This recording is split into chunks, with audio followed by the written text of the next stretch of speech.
Torah tells us regarding Noach Motza Chem B'nei Hashem. The Torah tells us in Chelek that at the time of the Mabul, great flood, Midas Adin, the attribute of justice, was fully in effect.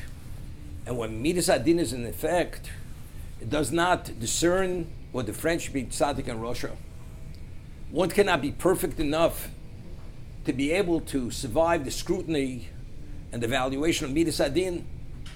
Someone says, so why did Noach survive? Because Motza Chem B'nei Hashem, because he found special favor in the eyes of Hashem, which we're not going to discuss at this moment what that favor was.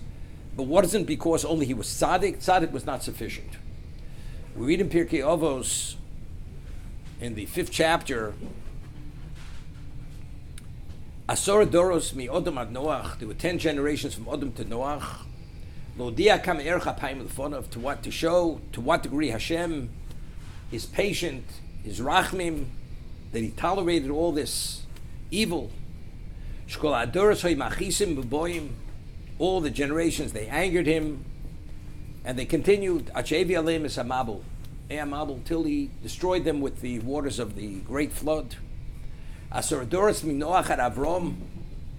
Lodi again, generations of evil. Lodia kamer chapayim fonav shkol adoros hoy machisim fonav. Achebo Avram Avinu, and Avram Avinu comes into existence. The kibul schar kulam, and he receives reward for all the generations between Noach and Avram. So Rabbeinu Yonah, in his commentary on Pirkei Avos, explains when HaKadosh Baruch Hu created the world initially, the world has to meet a minimal objective, spiritually speaking. And if it doesn't reach that minimal objective, Hashem will destroy the world. He will not continue willing its existence.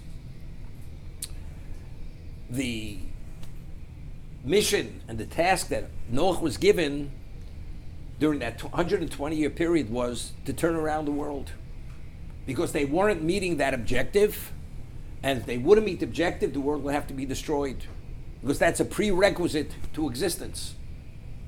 So if that's the case, what was the Midas Adin? Tzaddik was not sufficient, because you had to meet the minimal objective of maintaining a minimal level of spirituality, which was not.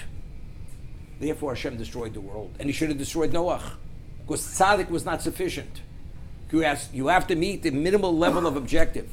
So that the Gemara answers, Noach Motza Chem B'nei Hashem. Avram Avinu, it says, there were 10 generations, it says, V'kibel schar kulam. He received reward for all the generations that perished, that passed on. Why? Because Avram, what the world was supposed to accomplish, Avram in his own right was able to fill that void, that vacuum, and bring about that minimal level of spiritual perfection to existence. As a result of that, the minimal objective of creation was met, therefore the world was not destroyed. Noach was not as great as Avram. I'm quoting Rabbeinu Yonah. He was not able to fill the void. Because he wasn't able to fill the void, the world had to be destroyed. Because he was Motza Chem, therefore he continued. His family and his merit continued. Avram, not only did he exist in his own right, the world existed, because from that point onward, he himself addressed all the deficiencies of spirituality.